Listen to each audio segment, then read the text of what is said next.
Hello दोस्तों। आज का फ्री एनर्जी चेंज का थर्ड वीडियो में आप लोगों का स्वागत है।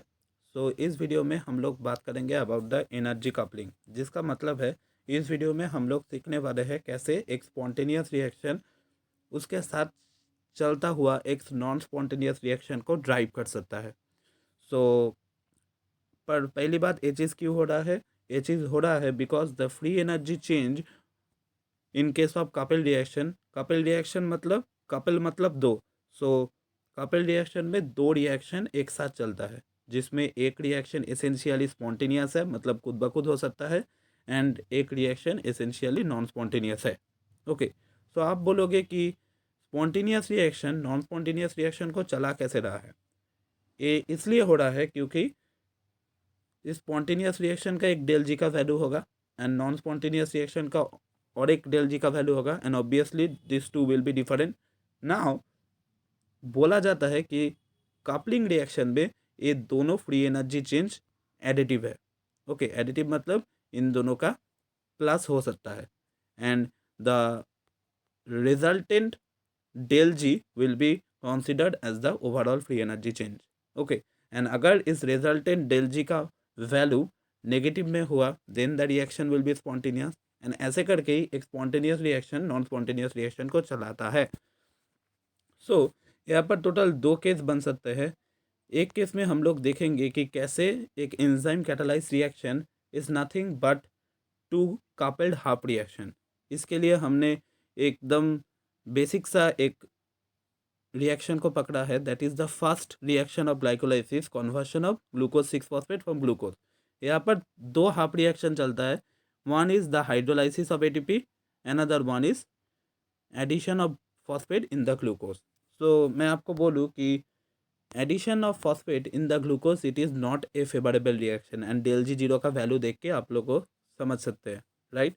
पर hydrolysis of ATP is highly favourable. अगर आप पानी में एटीपी को रख दो तब भी एटीपी टूट जाएगा into ATP plus pi. Okay, and आप इसको वैल्यू को देख कर ही समझ सकते हैं कि del G zero dash is equal to -31 kilo joule, right? So अगर आप लोग ये दोनों वैल्यू को ऐड करें तो आपका जो रिजल्टेंट वैल्यू आएगा वो होएगा करीब करीब -17 kilo joule per mole, and that suggests us that if these two reaction couples, then the reaction, that is the overall reaction, will be 100% spontaneous, right? यहाँ पर कपलिंग रिएक्शन में आप लोगों को ओवरऑल जो रिएक्शन का इक्वेशन होगा उसको लिखना सीखना होगा।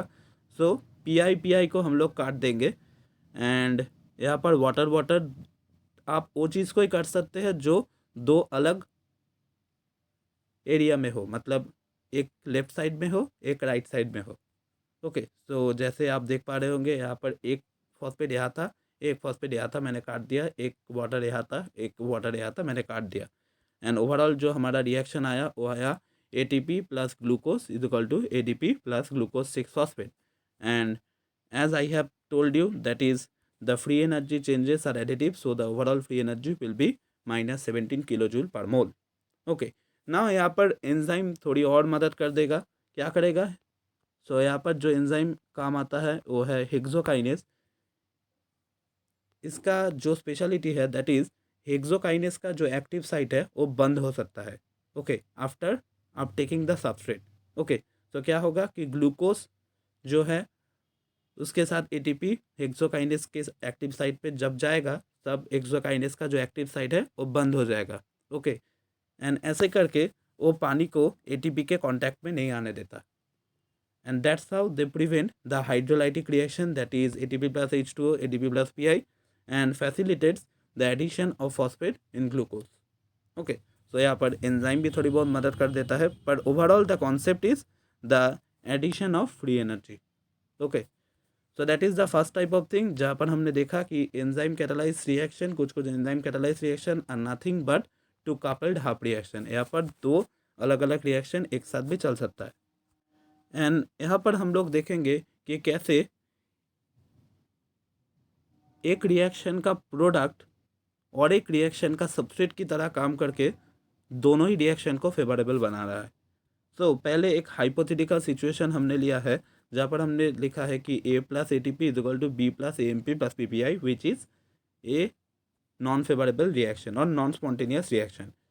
एंड दूसरे रिएक्शन में हमने दिखाया कि hydrolysis of the pyrophosphate that is the product of the reaction one which is highly favourable.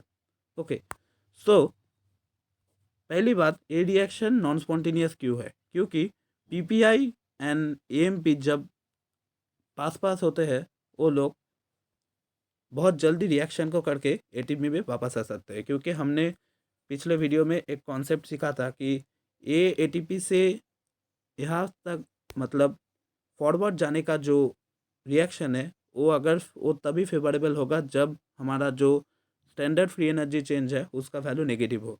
पर यहाँ पर तो वैल्यू पॉजिटिव है, मतलब क्या, प्रोडक्ट से सबस्ट्रेट में वापस जाने का जो एफिनिटी है वो ज़्यादा है इस रिएक्शन का, right. And that is why because the PPI and AMP can react very fast together and convert themselves back into ATP.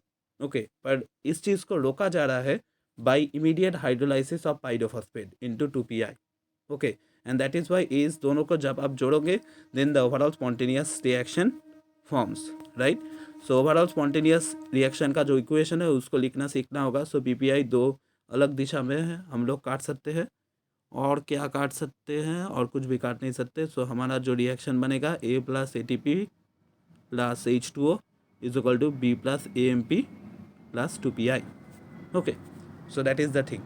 सो ये वाला जो हाइपोथेटिकल रिएक्शन हमने पकड़ा है, यहाँ पर hydrolysis of pyrophosphate is catalysed by pyrophosphatase enzyme that also drive the reaction one. So यहाँ पर अगर ए में हम लोग फैटी एसिड लिख दे,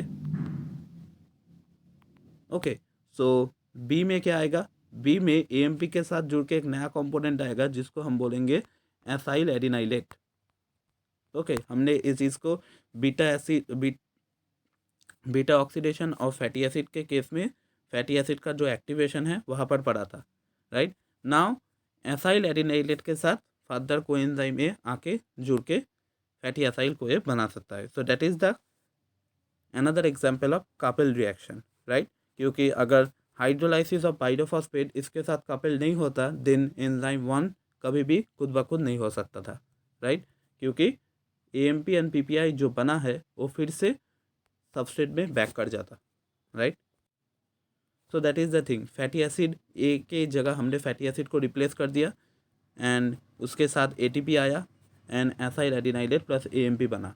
ओके, पीपीआई का हाइड्रोलाइसिस हुआ 2पीआई बना and acyl adenylate coenzyme A के साथ ऐड होके एसाइल को ए बना एंड एएमपी का लिबरेशन हुआ। एंड ओवरऑल रिएक्शन अगर हम लोग लिखना चाहे तो क्या लिखना होगा, यहाँ पर कोई भी कॉमन है तो लिखना होगा fatty acid plus ATP plus HCO, क्योंकि एसाइल एडिनाइलेट कट जाएगा, राइट।